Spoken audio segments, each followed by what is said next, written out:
서훈 국정원장 후보자 인사청문회가 있었는데요. 여러 가지 말들이 나왔는데 저는 일단 가장 중요한 말부터 한번 짚어보겠습니다. 국정원은 정권 비호 조직이 아니다. 국내 정치와 완전히 단절하겠다 이렇게 이야기를 했습니다. 요거를 새누리당이 어떻게 받았냐면은 이완영 있죠. 그 최순실 관련한 청문회에서도 참 증인하고 서로 짬짬이 했다는 의혹을 받았던 그 이상한 사람. 이 사람이 또 이번에도 들어왔는데 이 사람이 이런 말을 했어요. 국내에 있는 간첩을 잡지 않겠다는 뜻이다. 이렇게. 아니 간첩을 사실 국정원만 쫓아다니면서 잡아야 되나? 그건 경찰이 잡든지 렌장 군 기무사가 잡든지 누구라도 할 수 있는 거지. 아니 국내 정치에 관여를 안 한다 그러면 그게 간첩 안 잡는 행위다라고 이 해석은 어떻게 해야 어떤 내구조를 가져야 이게 해석이 가능한 건지 이해가 안 돼요. 참 해석도 가지가지.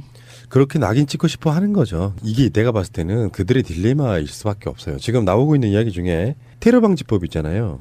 테러 방지법에 대해서는 서훈 국정원장 후보자가 나름 우호적이에요. 그러니까 우리는 계속 반대를 했던 거고 그게 그 야당이나 국민들을 사찰하는 도구로 쓰일까 봐 필리버스터까지 했던 거 아니에요. 테러 방지법이 있는데 서훈 후보자는 이렇게 말합니다. 그게 어떤 정치적 목적으로 악용되는 것은 절대 안 된다. 근데 그게 다른 의미에서 보면은 실제로 필요한 법일 수도 있다라고 이야기를 하고 있는 거거든요. 그러니까 이게 민주정부의 딜레마일 수도 있고 지금 야당의 딜레마일 수도 있는데 국정원장 후보자가 국정원은 국내 정치에 개입해서는 안 된다라든지 테러 방지법에 대한 이야기를 할 때 잘 들어보면 야당 국회의원들한테 유리한 내용이야. 악용을 하기 시작하면 끝도 없을 그렇지. 이야기인 거야. 지들 털리는 건데. 이것도 일종의 그 천지분간 모르는 어그로밖에 되지 않는 거예요. 악용하겠다고 생각이 들고 국정원이라는 조직이 우리 생각하는 것처럼 국정원장 하나 바뀌면 바뀔까요?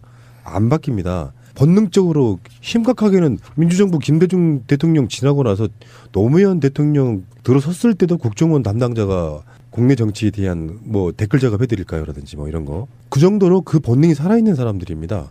그러면 현재 야당들한테 굉장히 좋은 마인드와 좋은 시스템이라고 좀 보면 무엇이 좋은지도 모르고 이렇게 반대하는 측면이 좀 있다고 보고. 근데 오늘 제가 서훈 국정원장 후보자 인사청문회를 보고 느낀 건 뭐였냐면요. 국정원장 후보자는 신상을 많이 안 털대요. 부인의 부동산 문제 같은 게 좀 있고 그래요. 근데 그런 거는 끈질기게 물고 늘어진 사람이 없어. 결론적으로 말하면 아까 이런 약간 정치적으로 보일 수 있는 국내 정치 뭐 이런 사찰 문제라든지 이런 얘기를 주로 하더라고요. 그래서 서훈 국정원장 후보자는 통과가 굉장히 어쩌면 쉬울 수도 있겠다라는 생각을 해봤습니다. 잡아서 끼울 게 없는 거예요. 자녀가 어리다 보니까 위장전이 뭐 어떤 뭐 탈세 이런 부분에 대해서도 별로 드러나는 게 없고 무슨 단독이라고 나오는데 상가 점포 6곳에서 월세가 1,200만 원으로 엄청난 수익을 얻었대. 상가 하나 200만 원 좀 넘게 나오는 게 엄청난 수익인 건가? 거기 뭐 자문료 받은 거 갖고 물고 늘어지는데 자문료를 그렇게 받으시면 그 신고하시면 그 연금에서 공무원 연금 삭감되는 거 알고 계시냐고. 그렇다고 나 170만 원 삭감 당했다고. 팩트 조사가 안 돼 있는 거예요. 심지어 청문회 시간 중에 갑자기 경향에서 인터넷 속보가 떴어. 난 뭐 대단한 거 터진 줄 알았거든. 서훈 후보자 부인이 카페 알바생을 쓰면서 4대 보험을 안 해줬대. 근로계약서를 안 썼다 이렇게 나온 거. 그러니까 그것마저도 흠결을 낼 수 있는 엄청난 뭘 한 것처럼 단독을 때리는 애들이 지금 이 언론 환경이라는 거예요. 그래서 이들이 이런 사람들의 임용을 만일 거부를 한다 그러면 그 뒤에 올 사람은 어떻게 닥쳐서 하려 그러지? 이보다 더 유한 사람, 이보다 더 중립적인 사람이 온다는 보장이 있나? 얘네들이 그렇다고 자기들 스스로 자기 사람들을 세울 수 있는 그런 정권도 아니면서 난 이들의 어그로를 이해를 못하겠네요. 말 그대로 이런 거죠. 친구가 새 신발 샀다고 신고식 그리고 한번 밟아주는 딱 그런 못된 짓거리밖에 안 되는 거라고 지금 하고 있는 게. 근데 이런 부분은요. 제가 봤을 때는 그보다 더 심한 사람들이 많아서 요식 행위로라도 밟고 넘어가 주는 게 좋아요. 그리고 또 뭐 서훈 후보자라는 거 하는 분도 알고 보면 기득권에 몸담았던 사람이에요. 여러 가지 이야기가 있을 수 있겠지만 그래서 그런 어떤 관행적으로 해오던 것들은 앞으로는 차츰 그게 줄어들어야 되고 그런 것들이 없는 사람들이 나중에 장관이나 국정원장 같은 자리에 올라갈 수 있게끔 사회적 분위기 만들어주는 건 전 나쁘지 않다고 생각해요. 그런 부분인데 뭐 고액 자문료 같은 부분도 뭐 이런 건 있거든요. 국정원에서 일하던 제3차장, 2차장 이런 사람들 그러니까 정말 고위직이에요. 국정원장이 장관급이니까 차장들이 한 차관급 정도 되는 사람들이거든요. 근데 그런 사람들이 사회에 나와가지고 자문료라고 해서 이제 일종의 커넥션 만드는 어떤 관례, 예를 들면 정관예우 비슷한 거랑 좀 그런 측면들은 이런 것들이 나왔잖아요. 그 나오면 앞으로 나오는 후보자들 또는 지금 정치하고 있는 사람들은 그런 것들이 점점 줄어드는 계기가 저는 된다고 보고요. 그래야 좋은 세상 만들어지는 거니까. 뭐 어쨌건 간에 오늘 전체적인 분위기는 서훈 후보자 같은 경우는 그렇게 길게 어그로 끌거나 그러지는 않을 것 같다 이런 느낌이었고요.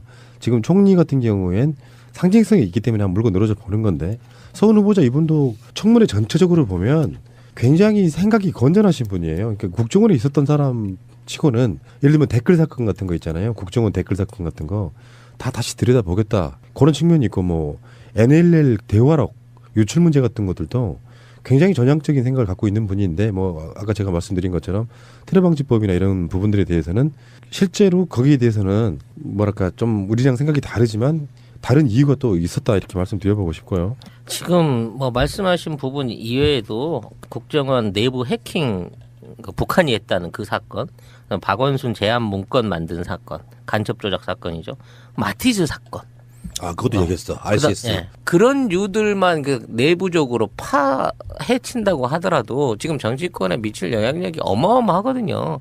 결국 나중에 서훈 후보자가 하겠다는 어떤 그 중립적인 영향, 우리가 뭐 대북 외교라고 김정은이 오늘 아침에 뭘 먹었나를 알아내는 게 중요한 게 아니라 지금까지 정치적으로 편향돼 있었고 국내 정치에 직접적으로 개입했던 국정원의 폐해를 잘라낼 수 있다는 면에서 의미가 있는 거지. 지금 뭐 국정원이 지금 나가갖고 무슨 간첩 활동하고 첩보 활동을 하고 미국에 무슨 007 같은 특수공작원을 보내고 이런 시대는 아니잖아요. 우리도 지금. 지금 한국에 있는 나도 웬만한 중요한 정보들 같은 경우는 인터넷 통해서 다 얻어내는 세상인데. 네, 아니 저는 그냥 자문료가 너무 저렴하다고 생각해가지고 그냥 랜덤으로 찾아봤는데요. 국외 전문가 아니면은 수상자 수준의 석학이 2만 불 정도예요. 장기적으로 하면은 월. 그리고 교수급은 한 11,000불? 그리고 단기로 하면은 하루 일당이 700불 정도예요. 강연은 뭐 한 번에 시간당 뭐 1,500불 뭐 이렇게 하니까 이 후보가 매우 제일 저렴한 가격으로 그것을 받은 걸로 생각을 하게 되는, 제가 생각이 맞았던 것 같아요. 그러니까 제가 아는 자문료 수준으로는 왜냐하면 지금 그 숫자에 굉장히 민감하잖아요, 우리가. 왜냐하면 실업률도 굉장히 높고 하는데 그분의 위치에서는 그것은 그닥 높지 않다고 말씀드리고 싶고요. 지금 이 딴죽이라든지 뭐 국정원의 활동은 정말 국가를 어떻게 잘 운영을 하고, 아까 찌찌라시님이 말씀하셨듯이 지금 요새 누가 정말 첩보원들이 와가지고 007 작정을 합니까? 지난 정권에서 왜 노트북 훔치다가 들키고 맞습니다. 국정원이라는 게 그지랄 하고 앉아 댓글 쓰고 뭐 RCS 같은 거나 어떻게 해보고 그러니까 지금 오늘 청문회를 보니까 마티즈 사건 같은 경우도 아마 재조사가 되지 않을까. 그 당시에 국회에 이제 국정원장 나와가지고 여러 가지 해명 같은 거 하다가 자료 그럼 내놔봐 자료 지금까지 제조를 안 하고 있었대요. 그러니까 국정원장이 들어가서 뭐 제1차장, 2차장, 3차장 다시 새롭게 임명하고 그리고 지난 정권 때 문제가 됐던 게 그렇게 많은 이슈가 되지는 않았지만 국정원 제2차장이 우병우 라인이고 그 우병우 라인이 최순실과의 연결고리를 통해 가지고 사실 많은 공작 정치의 냄새가 좀 났던 부분이 있어가지고요. 이거 개혁하려 그러면 시간 굉장히 오래 걸려요. 국정원장 지금 그 청문회 후보자 라인업을 한번 볼게요. 난 서훈 후보자가 뭐 나오는 이야기 보면 우리도 감정적으로야 뭐 한꺼번에 재산이 6억이 올랐다, 뭐 임대료가 얼마다, 뭐 이런 거는 그냥 차치하고 이 위원장이 이철우입니다. 자유한국당의 국정원 출신의 국회의원이지 않습니까? 이 사람이 지난 박근혜 정권 때 국회에서 얼만큼 국정원을 실드 쳤는지는 누구나 다 아는 바로 그런 사람이고요. 다음에 더불어민주당에서 간사는 김병기 의원이고 신경민, 우원식, 이인영, 조홍천 화려합니다. 이거는. 다음에 자유한국당에서는 아까 말한 이완영이 간사고요. 다음에 서청원, 정우택. 나 진짜. 그리고 국민의당에서는 이태규 의원이 간사고요. 김동철 의원이 포함되어 있고요. 바른정당에서는 주호영 의원이 간사입니다. 여기서 여러분들 뭐 이렇게 느끼시는 거 없어요? 그 웬만한 그 당대표급들은 다 출동을 한 거네요. 거진 당대표 후보들. 정확히 말하면은 지금 4당의 원내대표가 다 들어와 있는 청문회예요. 그러니까. 지금 우원식, 다음에 정우택, 김동철, 주호영이 지금 각 4당의 원내대표거든요. 서훈 후보자 인사청문회 같은 경우는 굉장히 나름대로 안정적으로 저는 보이더라고요. 물어볼 거 제대로 물어보는 것 같은 느낌도 들고. 근데 나오는 면면이라는 게 지금 이완영, 나 참 이 사람 뻔뻔한 게요. 청문회 안 나오고 싶을 것 같거든요. 나름 전문 분야라고 뭔가 얘기하겠다고 나왔으면 좀 전문적인 내용도 좀 했으면 하는데. 근데 그러니까 국회 정보위원회 소속의 국회의원들이 하는 거긴 한데 이완영 나와, 정우택 나와, 서청원 나와, 그리고 저 김동철 의원만 해도 반문의 대표적인 인사 중에 한 명이거든요. 국민의당 가면은 쏟아내는 말들이 어마어마해요. 이 양반. 그리고 이태규만 해도 이명박 라인의 국민의당 안철수 전 대표의 측근 중에 한 명이고요.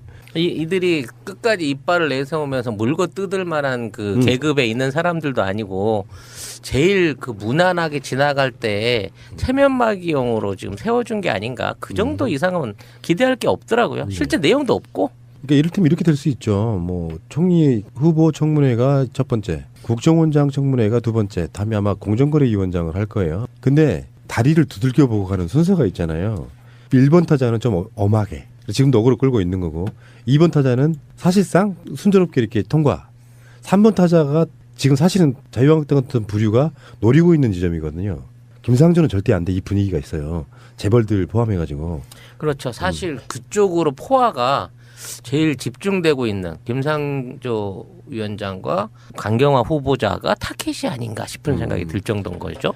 그러니까 그런 어떤 그 자기들 나름대로의 전략. 이 사람은 좀 세게 하자. 이 사람은 좀 넘어가자. 이런 분위기가 제가 보기엔 있는 것 같고요. 스타까지 했던 거 아니에요? 테러 방지법이 있는데 서훈 후보자는 이렇게 말합니다.